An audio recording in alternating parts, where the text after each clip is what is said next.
અક્ષય તૃતીયાનું પર્વ ભર ઉનાળે આવતું હોવાથી આ દિવસે જળ, પંખા, છત્રી વગેરેનું દાનનું વિશેષ મહત્વ છે. આખા જગતમાં તાત ખેડૂત હોય છે, પણ તેનું ખેતીકામ જ આ દિવસે શરૂ કરતો હોવાથી તરસી ધરતીને તરસ છીપાવે છે. તરસી વ્યક્તિને ગરમીના અમૃત સમાન જળ મળી રહે તે માટે પરબ અને પશુ પંખીઓ માટે હાવડા બાંધવાની ખૂબ જ પુણ્ય પ્રાપ્ત થાય છે. આ દિવસે બદ્રીધામ દ્વાર ખુલે છે અને 4 ધામની યાત્રા શરૂ થાય છે.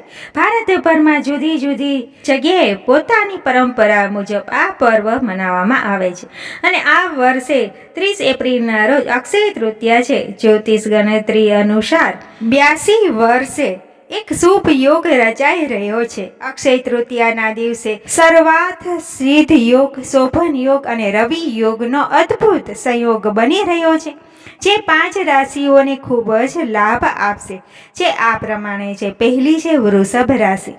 આર્થિક અને પારિવારિક બાબતમાં વિશેષ લાભ થશે. નોકરી અને ધંધામાં વિશેષ લાભ થશે.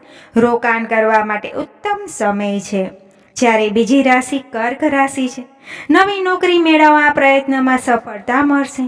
અટકી ગયેલું ધન અને સોના ચાંદીની ખરીદીથી ખાસ લાભ થશે. ત્રીજી છે તુલા રાશિ. અચાનક ધન પ્રાપ્તિ થશે તથા નવી આવકના રસ્તા ખુલશે. નવું વાહન કે ઘર ખરીદી શકશો. બચતમાં વધારો કરી શકશો. જ્યારે ચોથી રાશિ મકર રાશિ.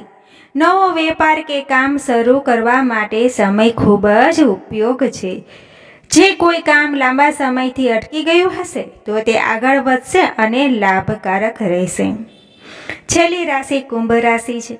આર્થિક મુશ્કેલીમાં ઘરની કોઈ વ્યક્તિની મદદ મળી રહેશે. વેપારમાં વૃદ્ધિ અને લાભ થશે. ઉપરોક્ત બધી જ રાશિઓના જાતકોએ અક્ષય તૃતીયાના દિવસે મુખ્ય દ્વાર આંબા અથવા આસોપાલવના પાનનું તોરણ લગાવો તથા માતા લક્ષ્મીજીનું પૂજન કરી સ્થાપિકની માળા અર્પણ કરવી. તો બોલો માતા લક્ષ્મીજીની જય.